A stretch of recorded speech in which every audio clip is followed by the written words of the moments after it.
It's Platimaskiri, a big fan of Maskiri and Platimaskiri. Yeah.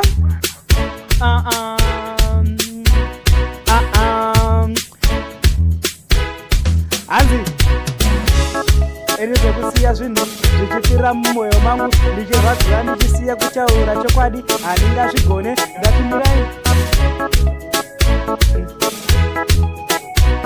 yaha ngati nditaure chokwadi ndisafire mumwoyo, ndisakipe zvinhu mumwoyo zvichindirwadza. Ale yaha gemu yauri kutamba iyi ndakamboimasta zvekuswera uchituka vakomana vaunotuka ndivavo. inini kungoti chete ndiri kure ndingagona kungokumbira regerero dzangu kana wachituka nekuda kwekuti ndiri kure, but zvandoda chaizvo kukukwapaidza. pandinosangana newe ndiva kuti mufesi akanditsamwira zvakanyanyisa. ndoda kukukwapaidza, kukurova zvakanyanyisisa. inini ndakaipa kupfuura kuipa. vanhu vanozviti vakaipa, but inini ndakaipa handizviti.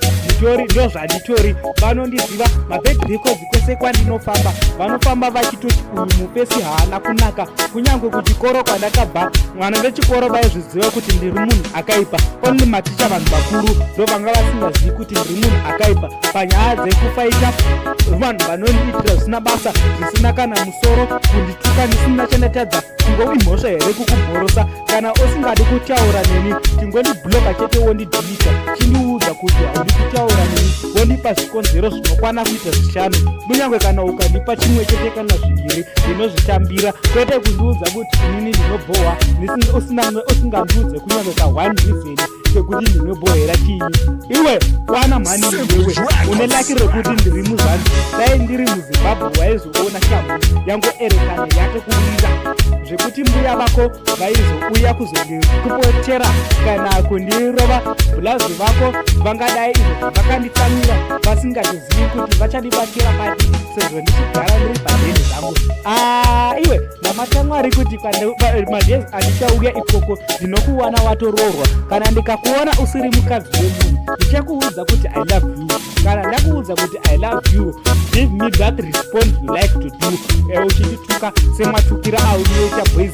ndakakunzwa nembiri zvese ene ndinotozviziva. ndakatombokunyeka madhezi apfuura. ngati muna 2020 madhezi andakataka kuenda sekondari, madhezi andairova imi mapedza kunyora grade 7. ukandituka zvakaipisisa mumwoyo mangu hazvina kumbobvira zvabva, nekuda kwekuti marwadzo avo akandiitira akawandisa zvakanyanyisa. handimhope ndakazvikanganwa zvavakandiitira zviya zvakanyanyisa, zvitori extra wese. saka kana ndichitaura newe ziva kuti uri kutaura nebenzi, hausi kutaura nemabenzi aunowanza kutaura musikana anorohwa kwandiri.